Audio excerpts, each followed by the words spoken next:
Hi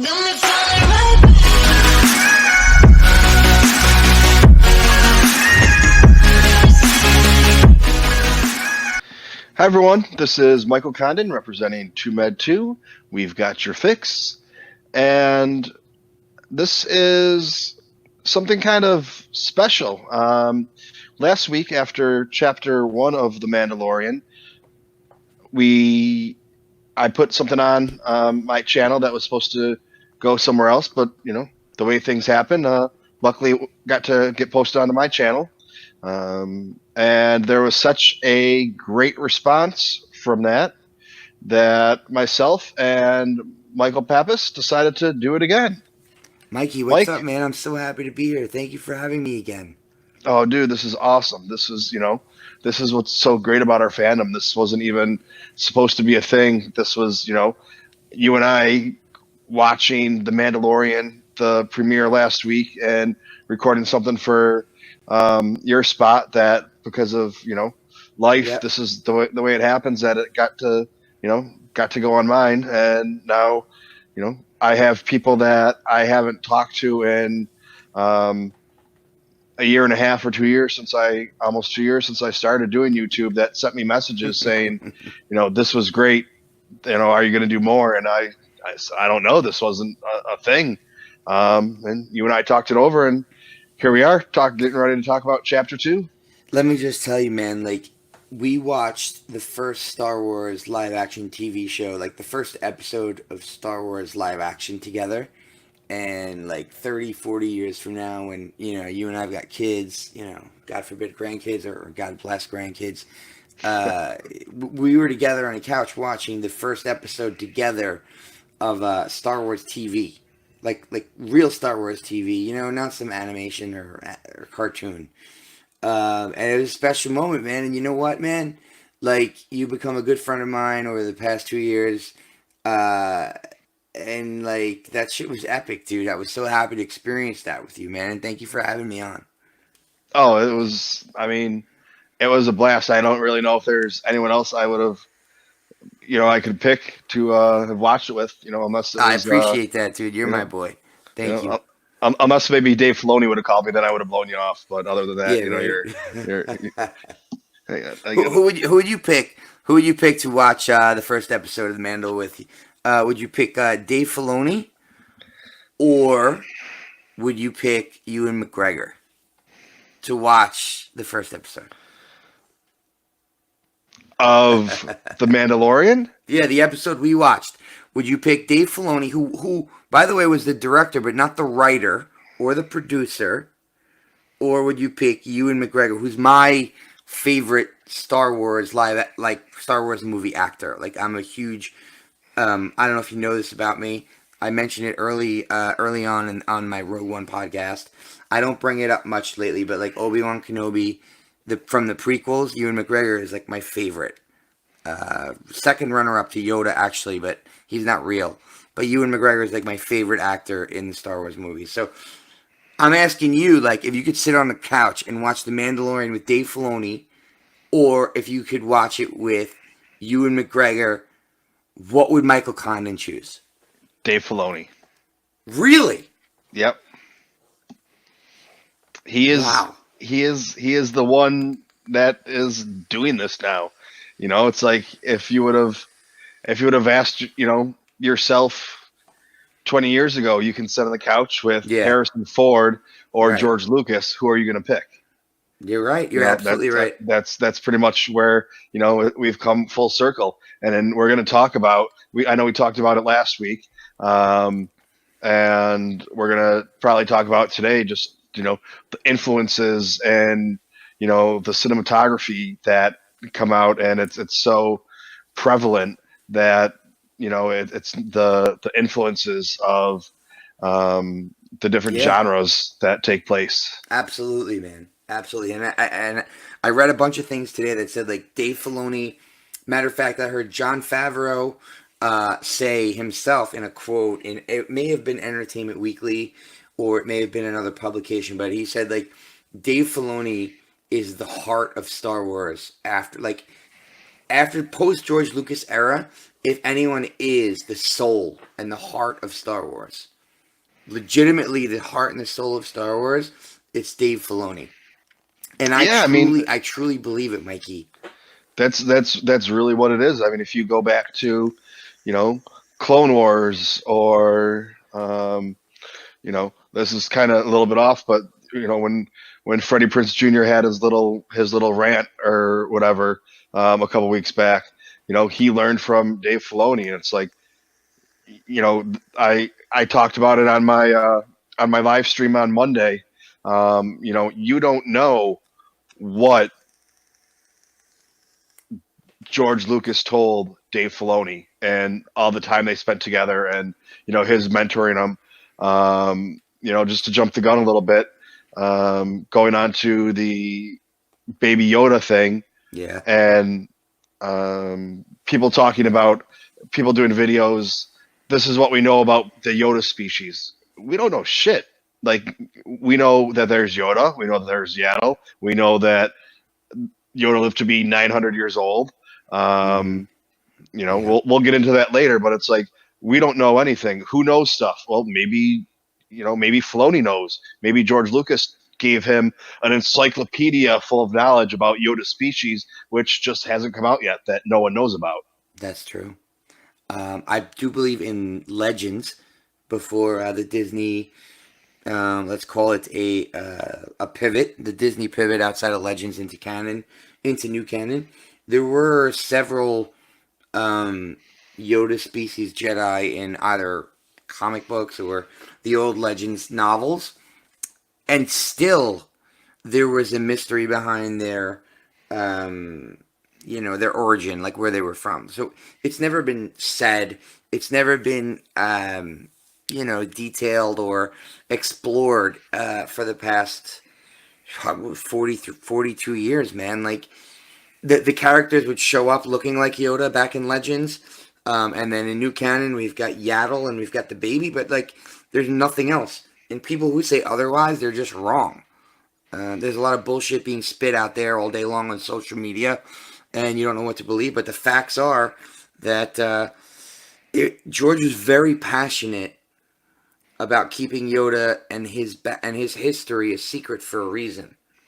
And that reason may very well be because there was such a great story to tell that he wanted to keep it under wraps until later on, until the Skywalker saga and all the other stories he wanted to tell. The Clone Wars, he was very passionate about the Clone Wars. And he hired Filoni to do that job. And I believe that the Skywalker story didn't have room to tell all of George's ideas for the Clone Wars. So he needed another format. And the animation and the 6 or now 7 seasons we're getting of the Clone Wars with Dave Filoni, could cater to that. But I think that George had a special place to explain Yoda, and that could lead off into a whole other montage of storytelling, and maybe he had like a trilogy in his mind. I don't know, of where these beings came from. What do you think about that, man? What if that was Ryan Johnson's new thing? Like, they said, here you go, Mandalorian's coming out. We're gonna have the Yoda species featured, and that's why everything's kept under wraps, because they plan everything so far in advance, and there's really no coincidences in the Star Wars universe, especially when it comes to books and the way they're intertwined. And there's Easter eggs in the books that it doesn't matter if you read the books or not, it's not going to affect the movie, but it's just that one little extra thing. Or in the comic books, Yeah. that kind of show. But who's like, what if there's a series coming up? Yeah, I mean, like, look, these books and the extended storytelling of Star Wars outside of cinema, we've already explored a brand new portion of that with the TV shows, which is a total next level. But put that aside for a second and say that, like, Ryan Johnson and George Lucas, or Ryan Johnson by himself, had this idea for 1,000 years later than the Skywalker saga, or 1,000 years before. That Lucasfilm Story Group, Pablo Hidalgo, could maybe know where Ryan's head is at, and then the writers of the novels could come into the story group and being like, I need ideas.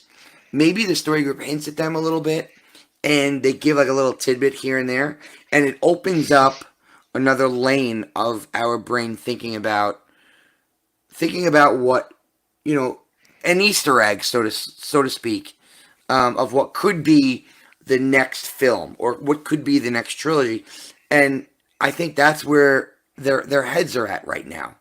You know what I mean? I feel like the comic books and the novels and the video games and the creators of these formats are talking to the story group, and it is possible that the story group is giving them an appetizer of what the next cinematic experience or the next cinematic trilogies may be. Does that make sense to you? Yeah, well, because as far as I know, like the story group, they say, okay, to whoever the author is, this is what we want you to write. This is what we want you to write about. You can talk. We want you to talk about this, this, and this. You have to talk about this, this, and this. And they don't really tell them what they're not allowed to talk about. Right. And then they go and they write their book or their Right. draft or whatever the process is exactly, and they take it to the storybook, and the storybook looks at it and says, okay, change this, add this, do this, which the Force Collector, which just came out yesterday. It was a really good book. I finished it yesterday. It started off a little bit slow. About chapter 6 or 7, it really starts to pick up and delve into a lot of. I mean, it's not really a spoiler. He's Force sensitive. He has when he touches things, he sees the past through them. And only it's just like not the future, only the past. Yes. Oh, it's like an object that has a history. My bad. Yeah, Okay. yeah. He's touching the object, so he sees where the object's been, and that's where it gets really interesting because he's then trying to interpret the visions that he's having without knowing, which gets then into a lot of. I don't want to talk about it too much because if I start talking about it, it's going to give away some of the awe factor of what I witnessed when I was reading it. Yeah. But Kevin Shenick, Kevin Shenick, the author, he wrote the book and gave it. I'm pretty sure this is. I heard in an interview with him. He was the one that said he wrote the book and gave it to the story group, and they said, "Nope, you just fucking wrote a big part of of episode 9." Really? So yeah. So what he wrote in the book was a big part of what's happened in episode 9. So they're like, nope. So he basically had to rewrite the book. Wow. So it just goes to show you they say hit these points, use this, use that. Some of it is very vague, some of it is very pinpoint, and then he just a little bit too on the ball there and wrote part of the big part and had to go rewrite his whole story. At the same time, there could be an author that's completely in the other direction where they're writing their own story and it doesn't touch on anything that's being planned by the story group whatsoever. And I think that the story group will then give them, this is what I was trying to say earlier, they'll give them a nugget of to open up a pathway to where the story might lead. And I'll give you an example. In the Aftermath novels, there's the Acolytes of the Beyond, and there's two interludes. And there's two interludes, one in the first book, and I think one in the second, or it may have both been in the first. It's either both in the first, or there's one in the first and the second. But long story short, there's one where the Acolytes of the Beyond mention a lightsaber that may or may not belong to Darth Vader, and they're from the unknown regions, these acolytes of the beyond.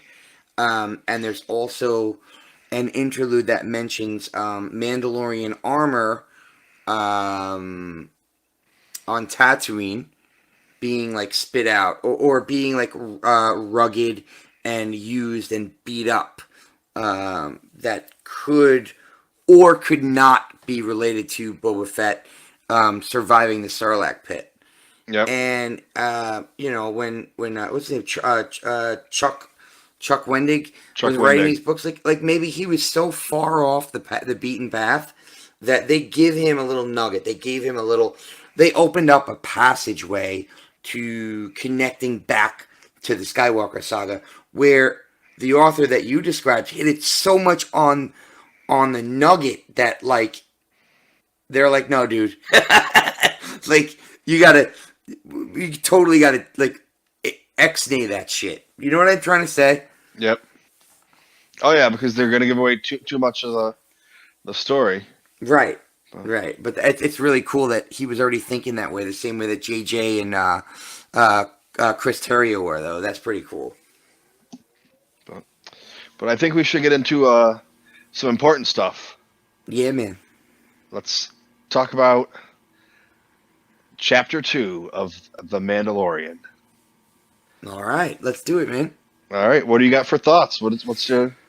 Oh my goodness! So we left off with Mando getting the asset, and the asset turned out to be a baby alien, and I'm assuming that the Mandalorian does not know Master Yoda, so he's looking at it as just like some alien creature that he's never seen before, and IG-11 had separate orders than he did. IG-11's orders was like, when I find this thing, I gotta kill this thing immediately. And he's a droid. He follows protocol. And he lifts up his carbine rifle. And Mando is like, nah, not happening. Takes out IG-11. And we saw some foreshadowing to this because the Mandalorian had a past as a child where he had a very traumatic experience where, man, he was a little boy in his mother's arms, and his people were being overrun by a greater threat, a greater force. And you see him, crying in his mother's arms. His family was running. His father was running. So I think that he... excuse me, Mikey. I'm coming down with a cold. I think that he relates to this lost child without a family and helpless and hopeless by itself. So I think his priorities change at that moment, that he sees that it is this innocent little being that he once was. And there's an immediate relationship in his mind to himself and this baby Yoda, which is why he takes out IG-11 after compromising with IG-11 to successfully complete a battle situation. What do you think about that? Well, 2 points on that. I think you're right, but there's also the possibility that if he brings the baby in, if he brings the asset in alive, he gets more money. So did he shoot IG-11 so that he could save the baby's life, or did he just shoot IG-11 so IG-11's out of the picture and he gets the full, bounty? I really truly believe that. And that may have been the initial one. Like, I just got rid of my competition and I'm going to get the whole thing. And as the show goes on, it might change a little bit, that he goes from being, the heartless killer, or the evil bounty hunter, hitman type character, to having a heart. Like I said, I compared it to The Professional last week when we were talking. Great movie. Along those same lines, where this ruthless killer all of a sudden now is this parental figure and doing something great. But the other thing about that is IG-11 might not be dead. He was shot in the head, but we know from not legends, which a lot of people have talked about, because once again, legends don't mean anything anymore. They're just a good place for the people making the stories now to get ideas, Right. because not all the ideas are good. A They're lot of the used as ideas, they're basically concept art. yeah, perfect example. They're concept art. Yeah. So, but we know IG-11 said, okay, good. He didn't get shot in the chest because that's where whatever I don't remember exactly what he said, but so shooting him in the head may stop him, but it's not like he's dead and can't be, fixed easily. So we probably have more IG-11 coming up, Yeah. and is IG-11 then going to be after him going for the baby, or is IG-11 going to be friends with him because he's, who knows what's going to happen? Yo, can I In go? this Can I go scenario. super hardcore Star Wars Legends nerd real quick? Yeah, dude. So IG-88 was actually one brain of an all-encompassing, all-thinking mother brain of 5 or 6. I forget what it was, but it's 5 or 6 IG-88s that all talk to each other across a sector or a system, if you will. And they all act like they're one being. Listen, man, like, the best way for me to describe this personally is I play a video game called Destiny, and there is an alien technological race called the Vex. And the Vex are basically all machinated. They're basically robots. And there's this one brain in some master server somewhere that's controlling all of them at the same time. And I'm pretty sure that the IG bounty hunter droids. Well, I'm not pretty sure at all. I apologize. This is back in Legends, and also in the Star Wars X-wing miniatures game. That these droids are all talking to each other like there's a giant cloud server. So like IG-11, IG-12 up to 88, they're all talking to each other through this like master brain server, if you will. Now, that's neither here nor there in the sense that, like, that's probably not what's happening here. But what if what if IG-12 shows up? And, like, from the shots we've seen with Gina Carano and the IG droid and the Mandalorian, maybe it's not the same. What I'm trying to say, Mikey, is, like, maybe it's just not the same IG droid. Like maybe the database is the same, but then another fucking IG droid pops up and they have to work together. Does that Okay, make sense? yeah, I see what you're saying. Yeah. You know, Like because yeah. I mean, as far as we know, and for canon, we have IG-88, who we really don't know anything about because he just kind of stood there in Empire. We have an IG unit in the Clone Wars cartoon, I'm pretty sure, Yeah. and then we have IG-11. I would assume that they go like IG-1, 2, 3, 4, like in that order somehow, but who knows? Maybe they don't. Maybe who's ever in charge of the IG units or the IG droids picks them at 88 for whatever reason, just like you would pick a number on your jersey. But I guess we shall see coming up shortly. Yeah. About 24 hours from now, maybe we'll have some answers. Oh my god, I can't believe tomorrow's Thursday. That's great. That's awesome. Right. I just want to mention this really quick. The reason why I went on that tangent about the IG bounty hunter droids is because I did play Star Wars miniatures, which is basically a Dungeons and Dragons role-playing board game with the starships and stuff. And on my IG-88 card and ship that I had, it said if you have multiple IG ships on the board, they can master server connect to one another. And they mention like IG-20, IG-30, IG-40. Like there's this like master mother brain. Basically, they can all communicate with one another. So it's Hmm. even back in Legends is what I'm saying. Even back before Disney bought Star Wars, there was the idea from the story group or from George that like these droids, they can communicate with each other across the galaxy, and they're basically one and the same. There's just multiple physical versions of them. I thought that's really cool because not a lot of us know about that. You know? Gotcha. Yeah. Yeah, I didn't really know that Yeah. was a thing because I'm not a Legends. Dude, I didn't Uh, either until I got when the Force Awakens came out. I just started buying shit, and I bought all these uh, role playing board games with the miniatures, and I read these cards because every ship comes with like a card, and it gave me all this knowledge on IG-88, how he's connected to other versions of his droid specifications, and they all communicate together. I thought that was pretty rad. that was pretty Yeah. sweet. I apologize for the So tangent, Mike. okay. So all right, now that we're done with our end of chapter one, get into chapter two. It starts off with the Mandalorian taking a little stroll back to his ship, and all of a sudden something's wrong, and he gets jumped Oh no! by three Trandosans. Oh no! What happens, Mike?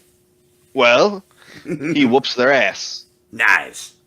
which is pretty cool because, as far as I know, when it comes to like feats of strength or comparison, a Trandoshan can beat up a Wookiee. So, Is that new canon too? Like I remember hearing that back in the day, but is that like coming from the Clone Wars cartoon, okay? So that's good. That's valid. so it's yeah, as far as I remember, I haven't seen that Yeah. um, episodes. There was a couple episodes where the Trandoshans they're hunting um, humans or Jedi or Ahsoka or something like that for sport, Yeah. something along those lines. That was their trophy hunting is not necessarily Jedi's, but that's I don't remember exactly what it was, but they were Yep.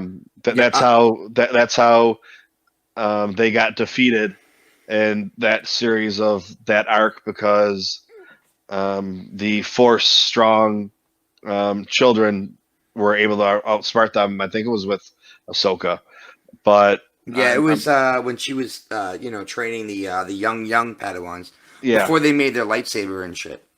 yeah. Okay, that's what it was. And they Yeah. were out in the wilderness doing whatever, and they got kidnapped or something along those lines. Yeah. Um, and also that's a pretty good feat, which we'll talk about in a minute.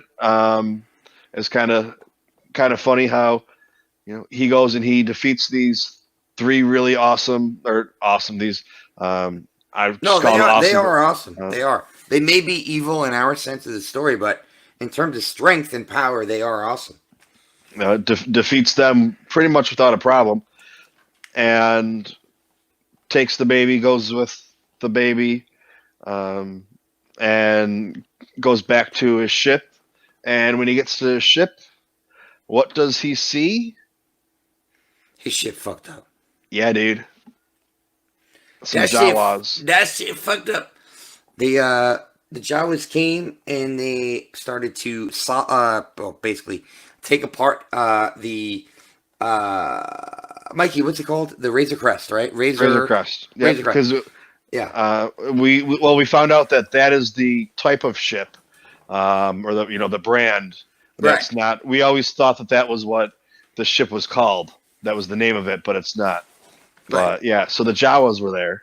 And they basically stripped it. Like I've seen 100 of my friends here in Flushing, Queens, cars been stripped when they go to Citi Field / Shea Stadium, and they take their girlfriend / wife to a Met game, and they walk out, and Corona Queens just takes apart their car, meaning their rims, their tires, sometimes their side view mirrors, sometimes the bumpers, You just get out, and then all of a sudden, you are left with cinder blocks and a chassis of a vehicle, and that's basically what the Jawas did. They took apart the Mandalorian's Razor Crest class ship, and they didn't really break anything, Mike.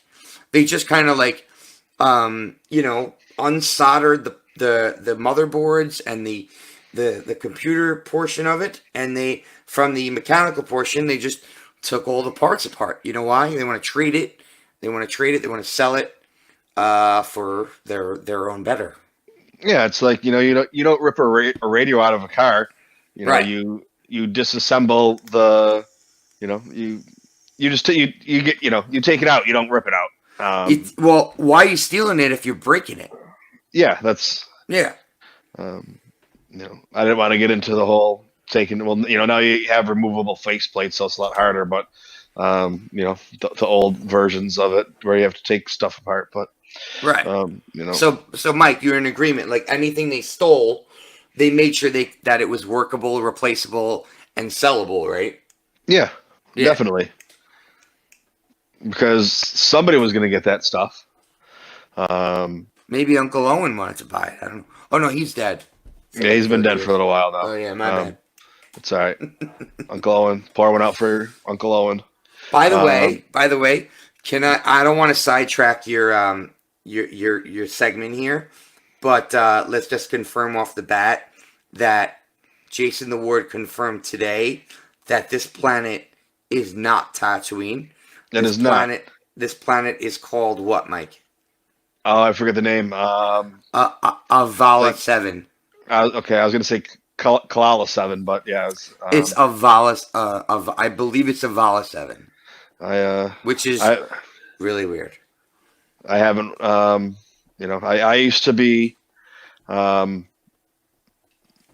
until a couple weeks ago, all I did is listen to podcasts and listen to them at double speed and YouTube videos and everything. So I'd have, where people have 4 or 5 hours of listening to do, I'd have 4 or 5 hours, but I'd listen to twice as much because it was double speed or, it's, I don't know. It was just easy to do. Walking the dogs. You walk the dogs for 2 hours a day, 2 or 3 times for half hour or whatever. That's 3 or 4 podcasts right there. But, that's a great way to connect to the Star Wars Universal community, my friend. That's great. Well, I've slowed down quite a bit the last couple of weeks, doing a little bit more content and trying to do a little bit more quality stuff, and just because I don't have the time now to be listening. I'm going to talk to you for a little while today, and that's I could be listening to Rogue One that just came out a while ago. Just came out a couple hours ago. But I'm sorry I segued us. It's actually Arvala 7, and a lot of our friends and fellow fans actually across social are a little disappointed with this, that it's not Tatooine.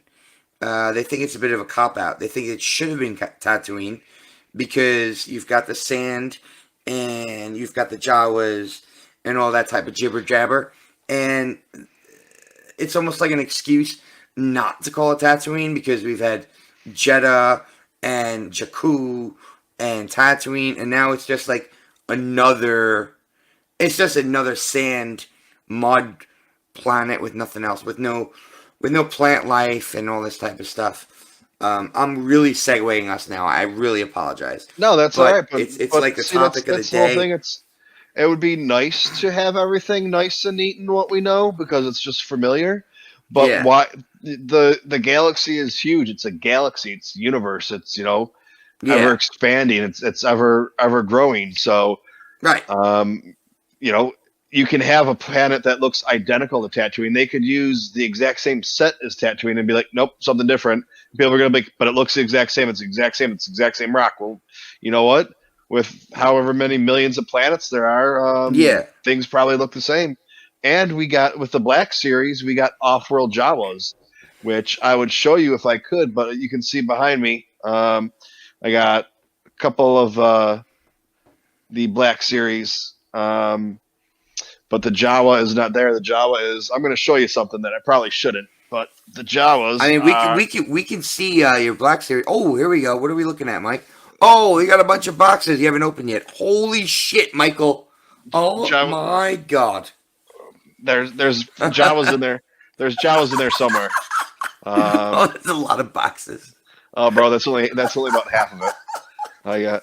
So I'm sitting on the other half right now too.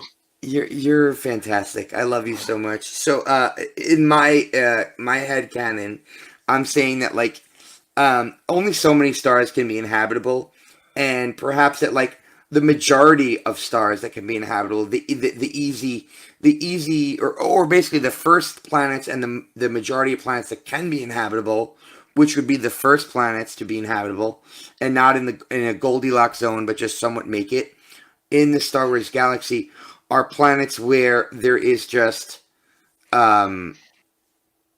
sand or mud. And who knows? Who knows? You know what I mean? Yeah. No, I mean, we got some mud on this planet, but there's a little mud. We got some Mudhorn. They're called mud. That animal, the hairy egg animal, is called a Mudhorn. We don't know about that yet. We haven't got to that yet. Okay. But here's a thought for you. Now, Jabba, the Hutts were in charge. Jabba the Hutt was one of the big gangsters there on Tatooine. He gets killed. Who knows who's in charge? It could be even worse. It could be Al Pacino at like 79. It's like when they say, not saying I agree with this or whatever, but when the mob ran a lot of stuff, you knew where you stood, and things were safer, and you could walk down the street, and things were just better off. If anything happened, you knew who to go talk to. If the police weren't taking care of it, or whatever the scenario was, you had your own little community and things like that. And if something happened, it was dealt with. Maybe not in a legal way, but it was dealt with for the greater good, regardless. Yeah. And now you take away the Hutts and you take away the mob and the Godfather. You take the Godfather and all of a sudden you have all these other little sects popping up that now want to try and fight for power, and it just goes to shit. Then you have Chicago. Then basically that's nothing against people of Chicago. I'm sure. I'm just talking about the ones I don't know. Well, that's a great analogy for sure, I think. But anyways, he's got the baby. He's going to his ship, and the Jawas have stripped it. Hi. Hi. Do you want to come say hi? Hi. Mike's saying hi to you. How are you? Saying hi back. We're fine here. Small reactor leak. Everything's fine here. How are you? All right then. She can't hear you. That's Only okay. I can hear you. It's better off that way. It's probably better off that way. It's okay. And so he decides to go and start shooting at the Jawas. Not shooting, Michael. Shooting, Michael. He was shooting. No, it's the first time in Star Wars cinema that we have seen a legitimate disintegration. He was disintegrating them. He was still shooting them. He was shooting them with the fucking disintegration. And then they disintegrated with. He was loading his rifle. He was loading his rifle with shells, disintegration shells. But we don't know what the disintegration shells are. I mean, when we get the Mandalorian, art book or encyclopedia or whatever the hell I'm gonna have to buy when it comes out, because I have a problem. Yeah. My problem is I don't have enough space. But Michael, yes. in 1980, Darth Vader said no disintegrations. And now we know what he meant. Dude, he fucking disintegrated the Jawa. I know, but it's for the listeners and the fucking viewers. Like, I mean, the Jawas literally he shoots them and they don't exist. They just disappear. I apologize. I'm just picturing it how brilliant. They like Obi-Wan. That was because the robe stays. Yes. I apologize. They literally, their robe literally stays like they went on one with the Force, like Obi-Wan, and Yoda. But like, they literally got disintegrated like by the cell. And it was like some Harry Potter shit going on. It was fantastic. I apologize. Oh my god. Okay, so and then the Jawas all pack up and run after, get in their what did he call it? The rolling fortress. The rolling fortress. Yeah. And so, all right. So now he goes to the rolling fortress. Yeah. He shoots. It looks like it's some kind of compressor. Doesn't do shit. And then he goes to the rolling fortress. What was your take on what happens next? The Mandalorian is basically running next to the rolling fortress after he he shot some whatever Mikey said. And then he manages to hop onto the side of it, and it reminded me of Super Star Wars, which was a Super NES game back in 1991, which was actually a pretty good Super Nintendo game for a 16-bit era. And long story short, he's slowly escalating himself up the side of the Sandcrawler when random and multiple Jawas are throwing rocks at him, throwing random pieces of debris, shooting at him. They're coming out of random windows. It kind of reminded me of Indiana Jones when he's crawling. I believe it was The Last Crusade. Actually, no. It was Raiders of the Lost Ark. He's scaling a wall, and the villains come out of the side of a wall, and he's grabbing onto rock, and he's throwing. And when the villains pop out, he's like grabbing onto them and like throwing them down to the ground. Michael, am I? You're on the right track. Yeah, it's so Indiana Jones. Like he's scaling up the Sandcrawler and pulling Jawas down and dodging rocks and debris and bullets and shit. Yeah, when I was watching it the first time I watched it, I agree with you. I got a big Indiana Jones vibe. But the second time I watched it, I've only watched it 3 times. So I got a swashbuckling pirate kind of thing, like going up the side of the ship. Yeah. And the other pirates trying to keep them from popping out of where the cannon cannon hole. I don't know what the hell you call it. Where the window where the cannon goes into. Yeah, pulling the cannon out and trying to fight them that way. Like that's kind of the vibe I got. The kind of the second time of watching it where. But yeah, so and it reminded me of that as well. And also, there's a majority of scenes in Pirates of the Caribbean films that do that, and also there's a majority of scenes like that in, believe it or not, the Three Musketeers, the original Three Musketeers film, which I watched recently with my dad, and that reminded me a lot of that, by the way. Oh, and also when he was looking at the Jawas to get a better look at them, he pulled out I don't know what you would call it. It wasn't really. He had his a mini scope thingy. Yeah, it was like What do you call that? What do you call it? I was gonna say monoculars because mono as in one because it's not bi for binoculars. There's not two. So, but I'm not really sure. Binoculars. I like monocular. A monocular. Yeah. I think that's completely a word. If it's not, it is now. I agree. That's a monocular. Okay. And so so he goes up to the top. He gets to the top, and he's going to defeat the Jawas and get all of his stuff back. And then all of a sudden, there's 20 of them sitting there, and they shock the shit out of them with whatever they have. And you know what he said? It is. What do you got? What do you got? Okay. And he falls down, and there he is, just chilling.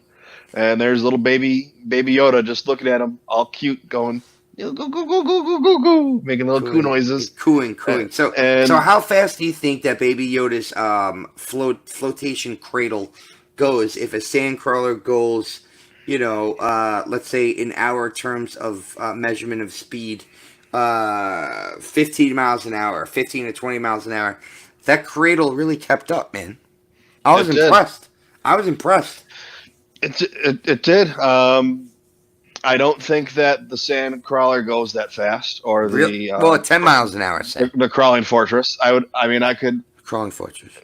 if if I was in my regular recording area, I'd be able to go grab a book really quick and look up and see if we had a speed on that. But It's fucking slow. It's fucking slow.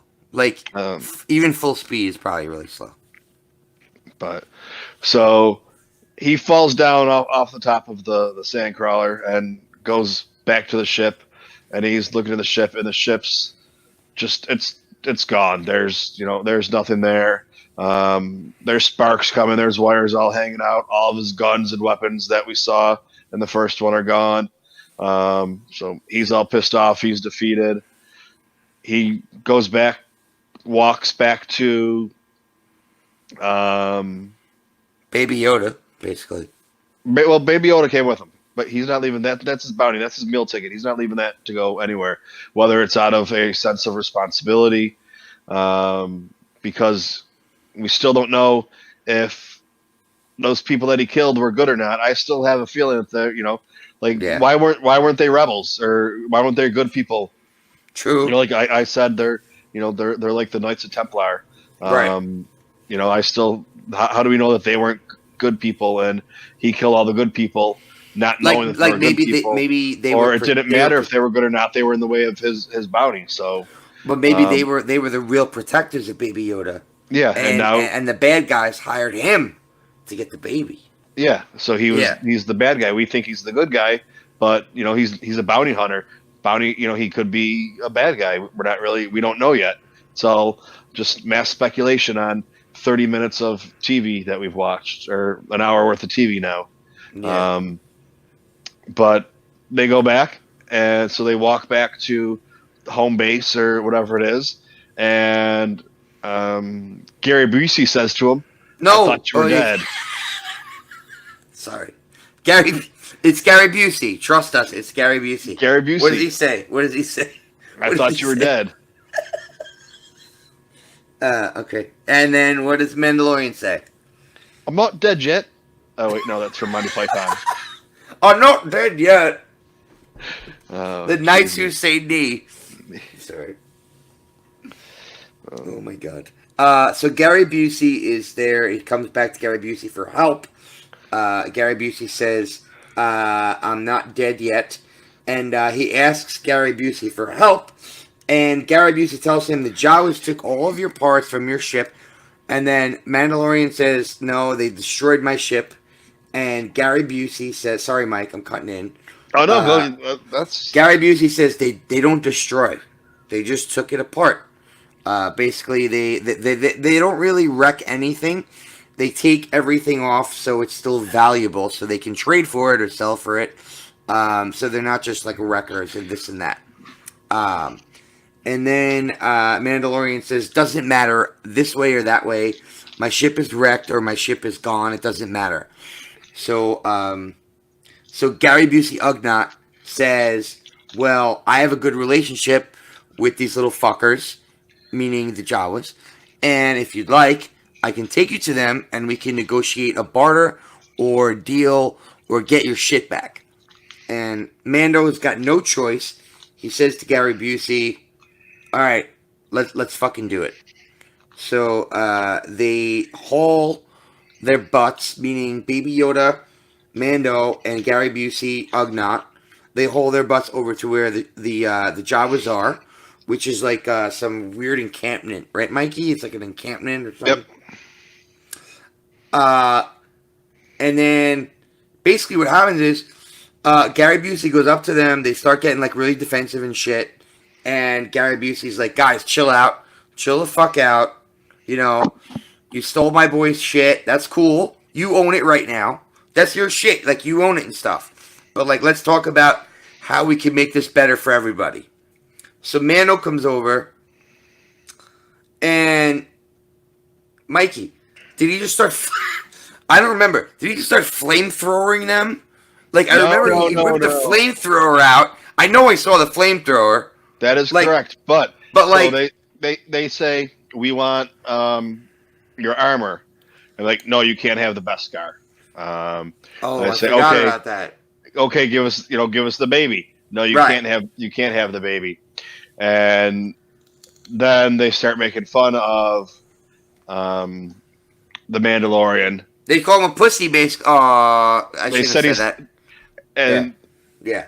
they Sorry. said that well then he was trying to speak whatever language it is Jawas speak Oh, they and made fun of his dialect, right? Like they made fun of his like fake Jawa speaking shit. yeah he was speaking Jawanese. Um, I don't know what the fuck it's called, dude. I don't know. No, he was fun. Sounds No, good to you're me. right. You're right. He was trying to speak Jawa, and they were like, "Oh, you sound like." They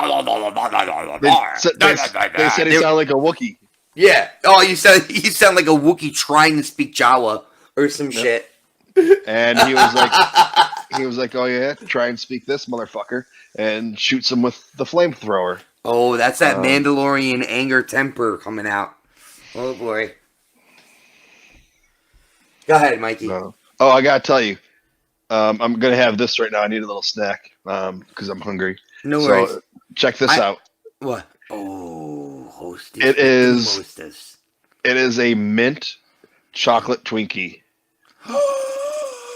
These are fucking banging. That looks amazing. I saw them the other day and I tried it and I was like, I wish there was a little bit more filling in it. I love me some cream filling. Dude, that looks amazing. It is. I'll let you know how it is right now. I mean, I've already had a couple of them, not today, but Oh my goodness. Nice. Michael, I've got to run to a half-assed emergency, meaning I got to pee my face off. So I'll be right back. all right. All right, I'll literally be back in 2 minutes. This is good content, though. Even me going to the bathroom is good content. I'll be right back. Okay, well, take your microphone off while you go pee. All right, so while he's going pee, and I am eating my Twinkie, I'm just going to keep going because I'm too lazy to edit this, and we haven't done anything that's too bad yet that needs to be cut out. So after the flamethrower incident and everything calms down, they decide, okay, fine, you need to go get this egg for us. I forget what the word is for egg or what exactly they were saying. Somebody told me it's Russian for bitch, but I don't know where I heard that. I think a podcast or something, obviously. Don't exactly remember, but it could be complete bullshit. I don't really know. So he goes. We don't really know he's going to go get this egg.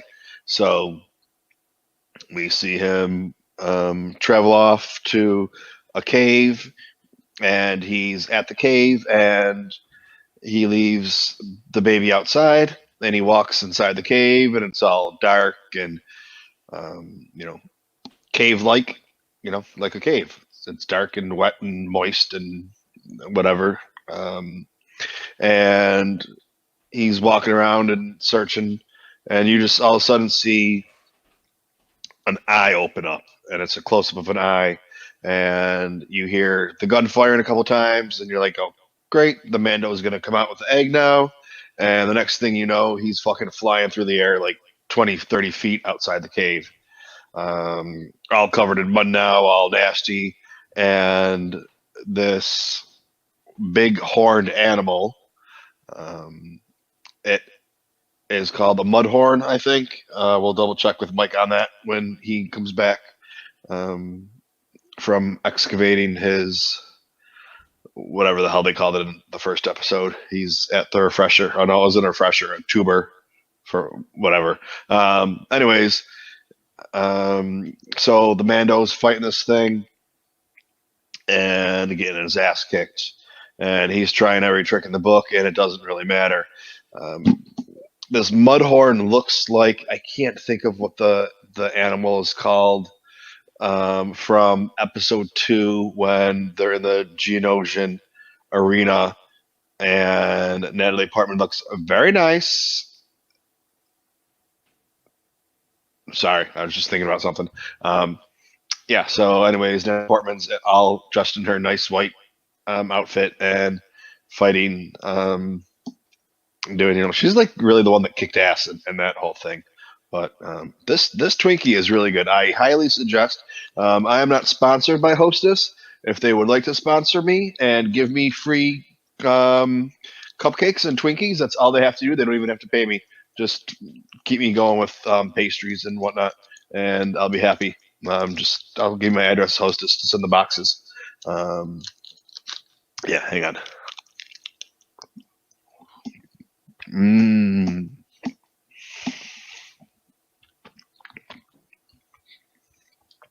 So he's sitting there fighting the Mudhorn, um, and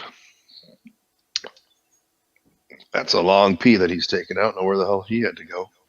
Um, so he's fighting the Mudhorn, and I'm going to skip ahead a little bit so we have Mike to come back for this. But he defeats the Mudhorn, and he goes inside and he gets the egg, and it's this big, huge egg, probably like half the size of his body. It's all hairy looking and nasty and weird, and he takes it to the Jawas, and the Jawas are all happy, yelling whatever egg is in Jawanese, and they top off the egg. Like you would a nice bottle of champagne if you had a sword, and some people were disgusted by this. I just thought, it was regular. Like, what else do you do it on the rag? It looked like a Cadbury cream egg, which are one of my favorite um, candies, but very disappointing. They're about half the size they used to be from when I was a kid, and you can only get them around Easter. So around Easter, if anybody remembers and sees this, if they want to send me any Cadbury eggs, I will give you my address. Let me know. This is going to turn into a just give me food. I'll give you my address kind of show pretty soon. And they're just like, I mean, imagine having a Cadbury egg the size of your microwave or whatever, and they're just sticking their hands in there and they're covered in it. It's all over them. And that's what some of the people were disgusted by. But I just thought it looked pretty much on the rag what you'd do with a egg that size if it was a Cadbury egg. But now they're all good, and the Jawas are happy. They give the Mandalorian back all of his stuff that they stole from him, and they go back to the ship, and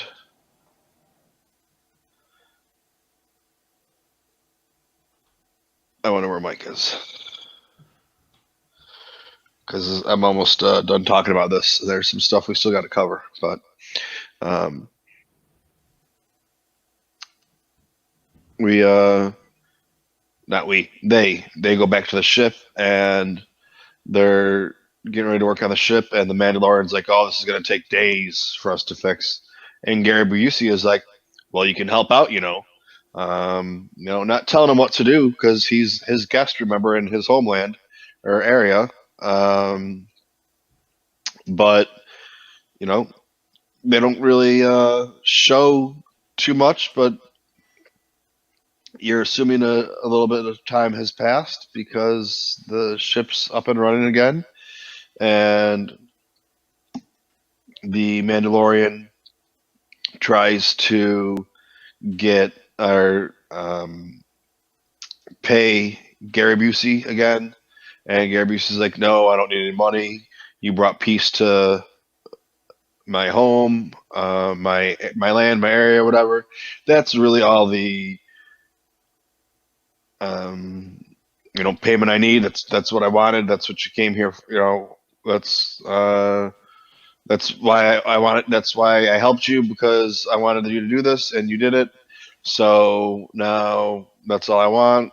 And the Mandalorian's like, well, why don't you, come work for me? And I want a job. And he's like, Gary Busey's like, no, I don't want to come work for you. I've worked my entire life. I'm done working now. That's why I've, busted my ass just so that I don't have to do anything ever again. Um, and the next thing you know, you see um, the Mandalorian flying away, and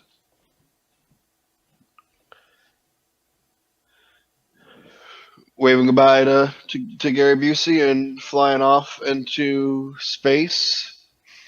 Um, and that's about it. Mikey, I'm back. Sorry about that delay, right, man. Jackson made some accidents in the kitchen. There was a lot of diarrhea. I apologize. It took me a while to clean up the kitchen. Okay, well, just so you know, for next time, the diarrhea would have still been there after we recorded, but that's all right. You got your priorities messed up, Dude, I'm joking. But yeah. Well, what happens is we've got tile with granite, and if you let it sit for too long, and it doesn't fucking matter. I'm sorry, man. Dude, I'm here. I'm here is what matters. All right, so we pretty much finished. I skipped over one little part. I've skipped over one little part though. Okay. I told them that the Mandalorian was getting his ass kicked by the Mudhorn. Mm-hmm. What does the Mudhorn look like? What was the thing? Mudhorn looks like Reek from a Reek. Attack of the Okay. Clones. All right, in, that's what the Geonosis arena. Reek yeah. initially taunted Padme. Actually, yeah. That's exactly what I said. Except I couldn't think of the name of it. It's not. When you It's come not back, Reek's. I'm sorry. I'm speaking over you. I apologize. No, go ahead. Go ahead. It's not Reek species. It could be like a long lost family member of Reek species, but Lucasfilm has confirmed it's called a Mudhorn that lies in caves where there's a lot of water and dirt and mud, and it feeds off of parasites within the mud where the water meets the soot, if you will. Yeah, I was actually looking for not the name of the Mudhorn, but I was looking for a Reek. That's what I didn't remember the name of. That was Reek. There's speculation that it's like a long lost evolution cousin of Reek. Like the Reek would be like the superior, where Mudhorn would be like the. But see that why? Why does it have to be related? Why does it have to be a close cousin? Why does it have to be anything? Can't they just be millions of miles apart and just look similar because that's what happens? Yeah. No. But I mean, I agree with you. Just like why is Lando Finn's dad? Because they're both black. Well, there's Right. a lot more. There's a lot more than one black person in Star Wars. No, Maybe not in the original ones, but now there is. I totally agree with you. But like that, and then Jannah has to be his. Jannah's got to be his girlfriend because she's black, and if she's not his girlfriend, that means it's his sister because she's black. It's just. I get it. Okay. But Mikey, why do we have Jawas on other planets? Do you think that they hitchhiked because they ran out of like hairy egg yolk on their planet, and that's like their crystal methamphetamine crack cocaine, and they ran out of it on their planet, and they're like, yo, we're gonna fucking hitchhike some starships and go to planets where we know we can get some crack cocaine, and they went to this other planet, and they're like, yo, there's some hairy ass egg yolk crack cocaine on this planet. No, I think it's because that's what I think. Shit got so bad because the mob was taken out, and then all these little factions took over, and they just had to bounce. So they bounced because Jabba died. I mean, Jabba died. So Jabba died, and they're like, "Yo, life ain't straight here. We're not getting fed, so we gotta like fucking bounce out and shit." Yep, That's a dope theory. I like it. that's what I'm going with. I think so. So the good part that I left out is, so I said how the Mandalorian was getting his ass kicked, but Yeah. he ended up winning. Right. But I didn't tell them how he ended up winning. How did he end up winning, Mikey? Well, you tell me. Well, the Mandalorian ended up winning because our cute little baby fucking Yoda little snooky poopies. Caught a he caught some what do you call it? Force power? No. He caught some liking or loving or smitten. Oh, that's it, smitten. He got smitten to our friend the Mandalorian, and he saw a Mandalorian who was getting his ass rammed sideways, which way from Sunday, upside down, and left, right from midnight. And he said, "I don't want my friend to die because I'm smitten of him, and he took care of me, and I want him to be alive." So Baby Yoda's focused his eyeballs on the Mudhorn and closed his little eyeballs and reached out, and he actually paused the Mudhorn from motivating and mobilizing and actually even touching the ground. He actually raised the Mudhorn from the ground, I'd say about 2 or 3 meters above ground, and paralyzed the threat that was to the Mandalorian. And the Mandalorian was literally at his last breath and take. The only weapon he had left was like this little like mini knife, this little mini shank knife thing, and he put his head down like right before he got attacked. Like he put his head down like he was gonna die, and because of Baby Yoda raising the Mudhorn 2 or 3 meters up in the air, and then dropping the Mudhorn spontaneously so that the Mandalorian can make a quick counterattack and stab the Mudhorn in a crucial, fatal spot in the side of the neck, which must have been an artery, or I take it as a direct artery to the brain. I don't know how you take it, Michael, but yeah. So Baby Yoda not only has force power, but has emotion and has dope fucking force power to the point that we've never seen in the character that we first met before at this level.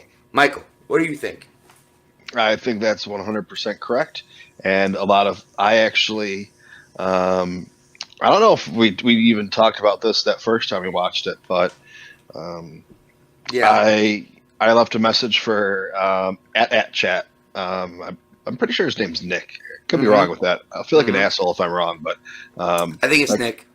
if I just the fact I'm questioning myself, but something he had said something, and I said, what if Baby Yoda has force powers or something like that, or I think he does, or this whatever. was before episode 2, right? This is before episode 2, and so Friday morning I was walking my dogs and I got a message from him, and he's like, "Wait until you watch this episode," and I was like, "Yeah, this is gonna be good," because I then knew it was something was gonna happen. Yeah. Like that. So that was good. But that goes back to when the Mandalorian, after he fought the Trandoshan's, when he was using whatever that little healing light soldering type thing for himself, where he was fixing his cut, Baby Yoda comes walking over and goes to reach out to touch him or do whatever he was going to do, whether he was going to touch him or force heal him, and the Mandalorian picks him up and throws him back in his crib, or his little egg pod thing. So that's another thing that people notice, that a lot of people are talking about, because this is a spoiler, which I think most people know. We talk about spoilers on the show, and I think we already have, but for Tross, that comes from Jason Ward, that there is some type of earthworm or worm type creature that Rey heals, whether it was dead and she brings it back to life, or it was injured and she heals it, which goes into the speculation of Kylo Ren gets killed and Rey brings back Kylo Ren, but when she brings him back, she only brings back the good part of him, as in Ben Solo. So that's how he is redeemed. One of those theories. But back to the Mandalorian. Yeah, so that's if that is something that does happen, that sets a precedent. So we have it doesn't look like, well, where's his force power coming from? Um, just touching on that subject really quick.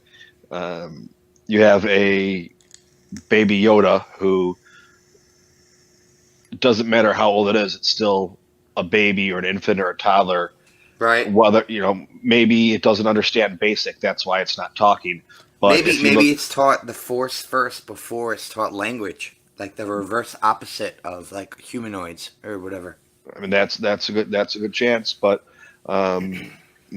how come everyone's looking at Baby Yoda now as this? Oh, it's so cute that this Baby Yoda can do this and that and everything else, Hmm. and it's still a baby. It doesn't matter how old it is. Age wise, you have to go by maturity wise of it. So it's a 3-year-old in human years No, or well, whatever. not necessarily. Like you can have an But it just alien that matures in different ways, and when I say different ways, I mean like what we consider mature, another species or another planet of race may consider not mature or semi-mature, and vice versa.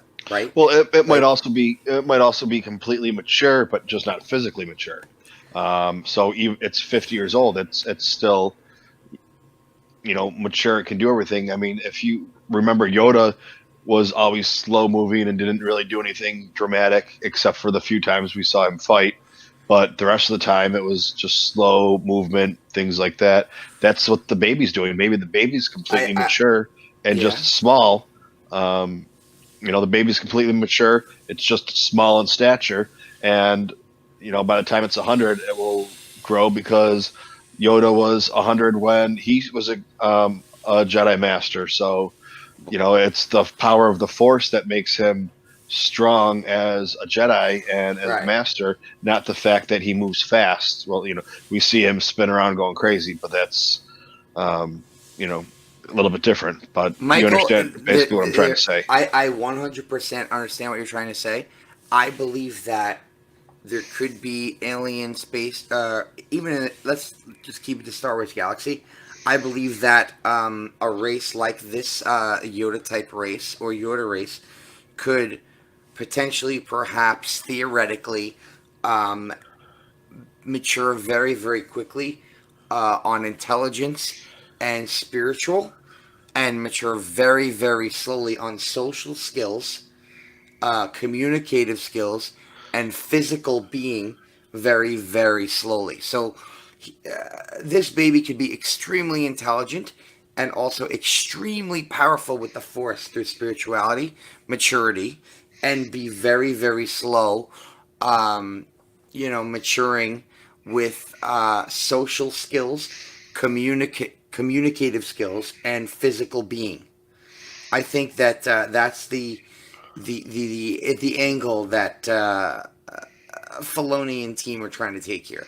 Like Well, this baby that's is clearly intelligent, clearly understands, cannot express himself the way he would, or she, by the way, would like to, but and is extremely powerful, but does not have the social, communicative, or physical skill slash ability because of immaturity based on the way that they age. well. My whole point is, I don't hear anybody calling Baby Yoda Mary Sue. No, I have not as well. But well, why Um, not? I mean, they're calling other people Mary Sue's because they don't have power and training and everything. well, But that's like, because the Mary Sues that they're calling against are part of their own race, meaning the people on planet Earth. Like everyone we've called a Mary Sue is basically a human, like Luke Skywalker. The only character we know in depth of this alien race is Master Yoda, who is secondary in terms of midichlorian count to Anakin Skywalker. So they really don't have much of an argument in that point. You know what I mean? I mean, I don't know. I just think it's going to the people that call Rey a Mary Sue um, think that Yoda's I think it's Baby different Yoda though, are the Mikey. cutest thing.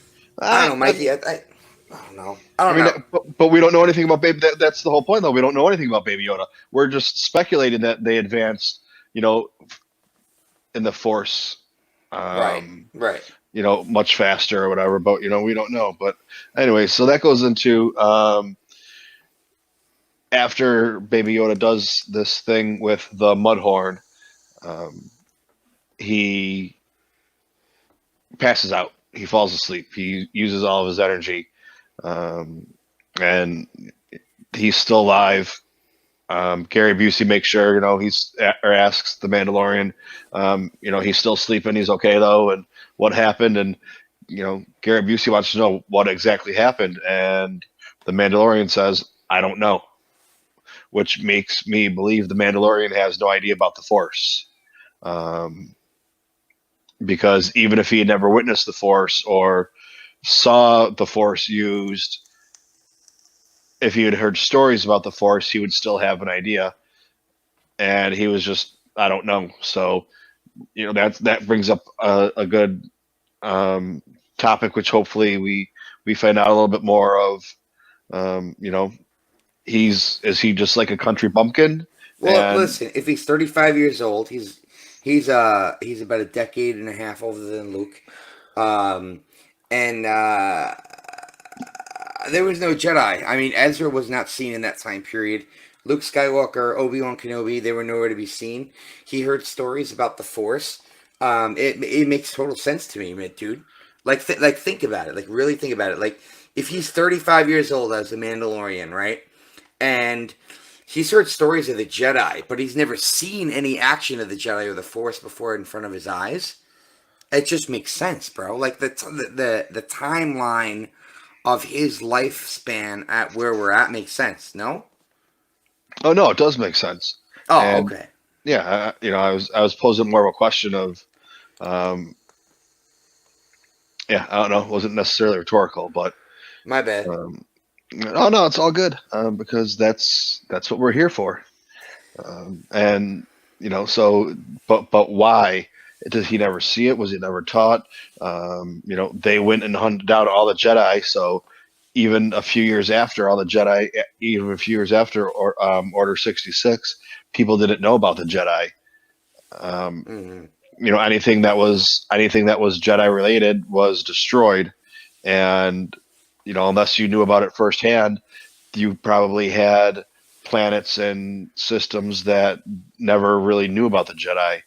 Right. That's why Han Solo calls it a hokey religion. Um, you know, um, a lot of times in Rebels, Jedi are all a myth. A lot of the books that are going on right now, Jedi are a myth. Hmm. Um, so that's kind of how we end up, and they're in the spaceship flying away, and Mando does turn around. He's checking on Baby Yoda, but at the one time he does shake the crib a little bit to see if Yoda will wake up, and Yoda does wake up, and then we get the cutscene, and that's the end. So Ta-da. I have a crazy couple of theories that are probably nowhere never gonna happen because nothing's been leaked about it. Excuse me, and we would have heard. So here's my thing. Yeah. So the Mandalorian saves Baby Yoda. Baby Yoda's fully mature, as you said, um, you know, mentally and spiritually with the Force, just not physically. Right. Mandalorian sends Baby Yoda back to his planet. Now we don't know where the planet is. As far as we know, um, Yoda's species was almost extinct. Yoda was the only one until Yaddle came around. Now we have this third one. What if Baby Yoda's species lives so far out, um, that even like the Unknown regions, you mean? even past the unknown regions. So Mm, like where the Chiss live is the unknown regions. yeah. Well, there's got to be a region that's past where the Chiss know. So like, what if it was out Well, there? whoa, hold on. Back, just slow down for a second. What if, just hear me out, Mikey. Hmm. What if the unknown regions are like w- way bigger than what we assume? Meaning, like, if the Chiss are in the unknown regions and they're in area A, okay, which is, let's say, well, somewhat connecting to the Star Wars galaxy. Hmm. But let's say that like let's let's consider point Z of the unknown regions from where the Chiss are to be vastly, infinitely further than where the Chiss planet is. Picture it like a My, my, dartboard, where the I think Star it's Wars bigger than where that. the No. but a dartboard where the Star Wars world is the bullseye, and then the unknown region is the next going out to like the next ring, and that's where the Chiss are, in the unknown region. And then you Right, have but there's no limit. We don't yeah, know the limitation of it. but The then you have unknown. a section that goes past that too, and that's where the Yoda species is. So that's why the Chiss don't even know about them. Hmm. And so Yoda go so this baby Got it. Yoda go, Okay, so you're saying what you're trying to say so no one picks up on the force of the species on the signal of how strong in the force these species are with that it's out of the unknown region. It's the secondary. it's the Um, unknown regions. there you are. There you have it. Okay, Um, now so I'm on that's where board. Now I'm so on now board. so now baby Yoda goes back, Right. and Okay. it takes him however many years to go back because it's so far out, and he rallies up the troops, and they come back, and when he gets there, the Yeah. planet is so it's just all Yodas, and Oh they're my all god. full of force. It's millions of them. It's not like they're nothing special. It's just that they're so far away. That's why we think that they're so special and very limited or almost extinct. And then they come Whoa. back and they help Ray take out Palpatine. Oh my god. That'd be amazing. See, it's all tied together, even I, though it's I was probably not. I was gonna be funny as a joke and say to you like, oh, can we borrow like two of you dudes real quick? We got a Millennium Falcon with a Wookiee. He will like literally hyperspace you to X. What's the planet called? Where the fuck Palpatine is? It's Exca. Oh, I'm making a fool of myself. Long story short, you get We the don't know where idea. Palpatine is. We don't even know Well, if it is. we don't know where he is. I We don't even know apologize. if it is Palpatine as a body, or You know that's what though? where It could be someone manipulating Palpatine's voice and his whole persona. We don't know what's happening yet. But the planet that I was mentioning earlier was Examil. I believe. No, that sounds terrible. I should shut my face. It was it could be Snoke. no, it was just something I read. It wasn't a spoiler. It was something that was well, it is a spoiler, but not from a story perspective. It was a spoiler that was released as a planet that they would visit. One of those like random shit. Snoke. Yep. Oh my god. Mikey, do you think we'll get like an explanation for Snoke? Like I meaning like the history and the background and the the evolution of Snoke or I think we might. It might not come in 9. mm, You know, Leia did mention him, so he's known. He in the comic, um,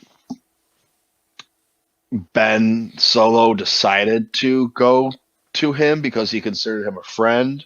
yeah. What happened, why he ended up looking the way he did, who really knows? But how do you get to power, Um, Mike? Like Mikey, how do you get to power like that? That's what I want to know. He could be from the outer regions, and was just had force power. Hmm. Just, I mean, it's That that's screams that's Palpatine to me. that's If you why were with that. it's so great, the stories that are coming out now of the Jedi that got away, or people that have force powers that were forced to hide them under the Emperor. They're basically like mutants. Like, if you follow probably the easiest one is, because what most people follow is X-Men or know of the X-Men. They had to stay Yeah. hidden. They were hidden because they had these powers and no one could find out about it.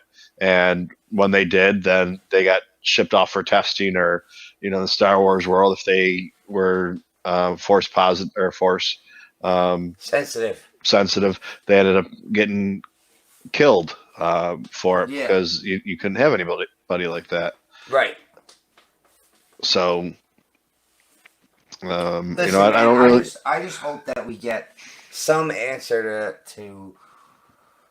Listen, you can fill it with comic books and novels and video games all you want. That's fine, but give us like a nod to like, okay, Palpatine said something like, "Snoke was my pawn. I just I used him. I picked him up from the gutter and I took him as my slave and did." You know what I'm trying to say, Mike? Like, give us like 2 lines. It takes literally 10 seconds of an actor to give those 2 lines in a film to like just make us feel like Snoke was a puppet. Like if he was Palpatine's puppet, like let us know.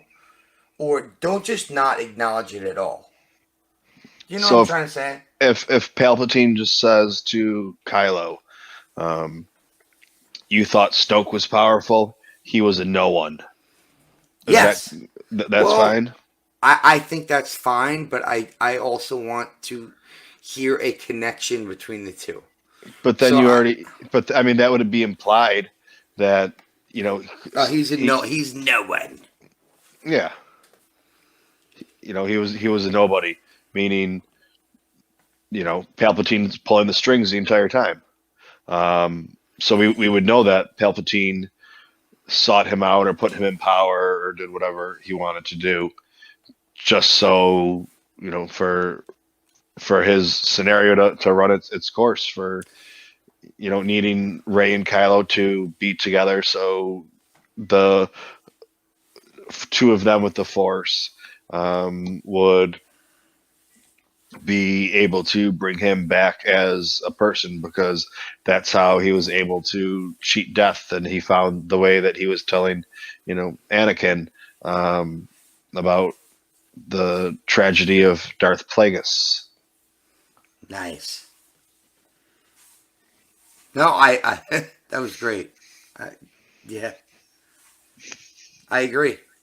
Um, for the mainstream audiences that may not have any closure on Snoke, though, meaning you showed us episode 7, and there was another Palpatine like dude, and then now in 2 episodes later, it's back to Palpatine.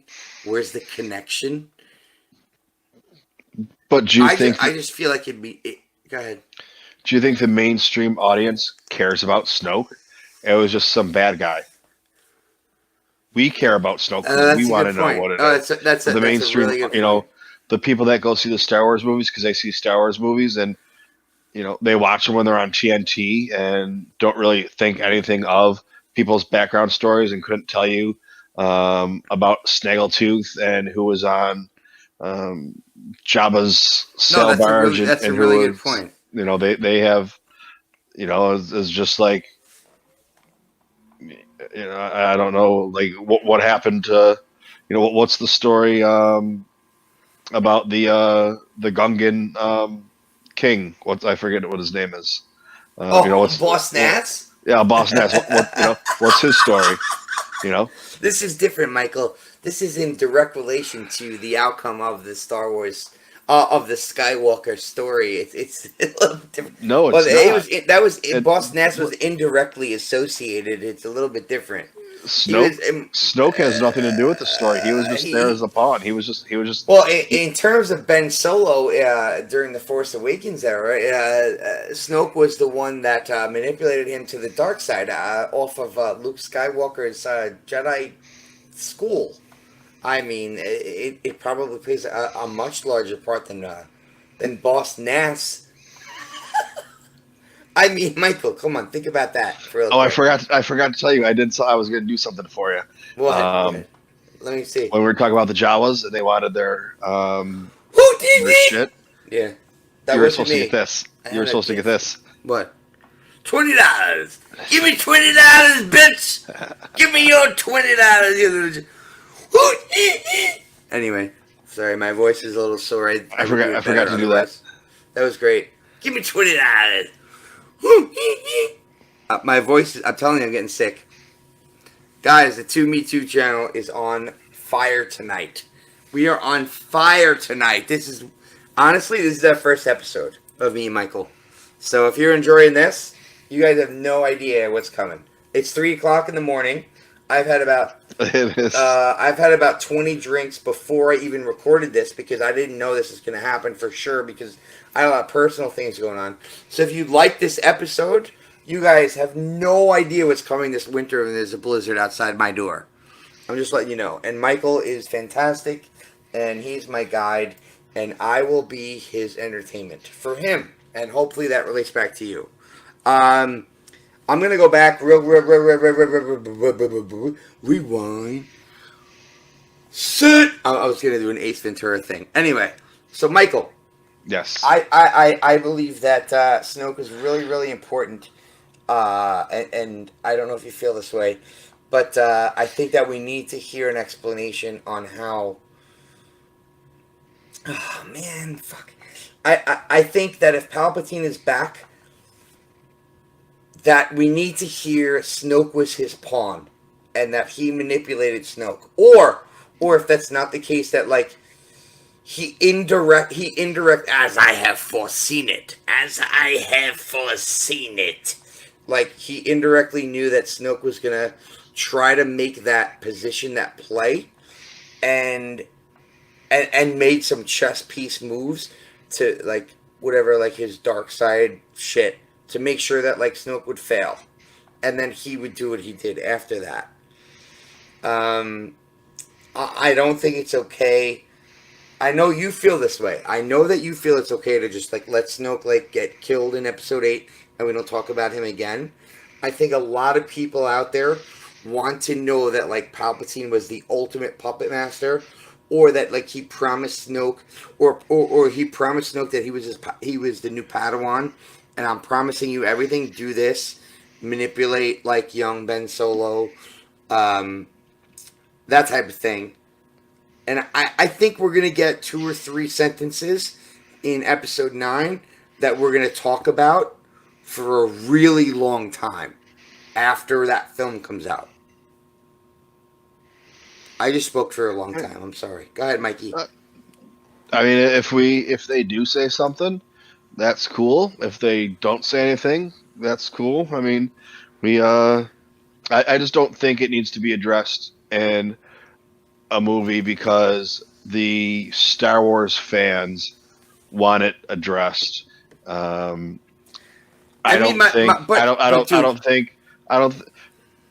dad, who watches the Star Wars movies, and I've seen, that's when I was sick and I was on disability and I was back and forth between New York City and Buffalo, and going to doctors and everything. I saw Episode 7 with them, and I saw, I think, Rogue One. That would have been, and he says that he took me to the movies, and when 8 came out, he took my nephew because I wasn't there, and he'll probably find one of my nephews or whoever to take this year for this one. But he sees the movies and gets a little bit of shit from me, or hears about it because I talk about Star Wars kind of a lot. And, but but he probably could give two shits about Snoke. He probably doesn't, it doesn't even come up in his mind as he watches Right. the movie when it's on TNT or TBS. Point taken. So it's the hardcores that want to really have that answer, or find The a reason to look for an answer. Yeah, the where they know. the casuals don't care. Got it. Um, Yeah, point made. That sounds right to me, man. but if Yeah. hopefully they do throw something in there for the people that want it. But if they don't, it's not. I don't think it's that big of a deal for me, anyways. But if it's something you want, then it's a big deal to you. So. Right. But Mikey, this is fun, man. I'd like to do this with you more often. Well, This is great. we need to figure out a time because we have another episode coming out in Let's do another it. day or two. So Let's do it. I think we should definitely do this again. And you already said if you guys like this, let us know. We should have probably said in the beginning to subscribe and hit the like button and do all that stuff that all those YouTubers do. I don't really care about you hitting the like button or whatever. I think most people that are going to be watching this know I'm just trying to get to my 1,000 subscribers so I can mobile live stream from San Diego Comic-Con, from Star Wars Celebration Anaheim, so I can walk down the aisle and someone can say, instead of me just taping it and then putting it up there later on, I can be running a live chat or a live stream, and somebody can say, hey, go back around and I want to see what that one thing at the vendor looks like, or hey, go look at those people that are doing the cosplay and talk to them, or get a better look at them. And while I'm walking around, I might as well let people that I'm friends with that can't be there, sharing the fun as much as I can. I'll probably be right next to him the whole time. Literally. There's a good chance. I'll probably be right next to Michael. So if you enjoyed this episode of Michael and Michael, everything that Michael just said, it would probably be a duo with everything he just said. So we'll both be there. All right. Well, Mikey, thank you so much for having me for our first real breakdown of Star Wars content. I'm humbly proud to be here, and listen, man, I'm so proud of you, and you're doing some great things, and I hope I can come back again, and I hope that maybe we can make this an ongoing thing soon. Well, I got some great things in the works. I got some great things planned. I got some good interviews that I did that I need to edit and post and put up. All right. With some authors and some actors, and awesome. We'll just take it from there. All right, man. I gotta get some sleep. I gotta be at work in about 5 hours. So let me get some rest, man. I'll talk to you tomorrow, guys. Listeners, thank you so much. Please follow Michael and myself. I'm at Maximum Paps on Twitter. I'm also every week on Rogue One, a Star Wars podcast for winners. And I'm also at the Rogue One Army Facebook page, literally daily, like just communicating with all you guys. So, Michael, thank you for having me. All right, Mike. I will talk to you soon. All right, Mikey. Thank you so much. Good night. Okay. And you guys all know you can find me anywhere. Just put in Toomedtoo, and that's where I am. I said good day. May the Force be with you. I have spoken. Ha ha.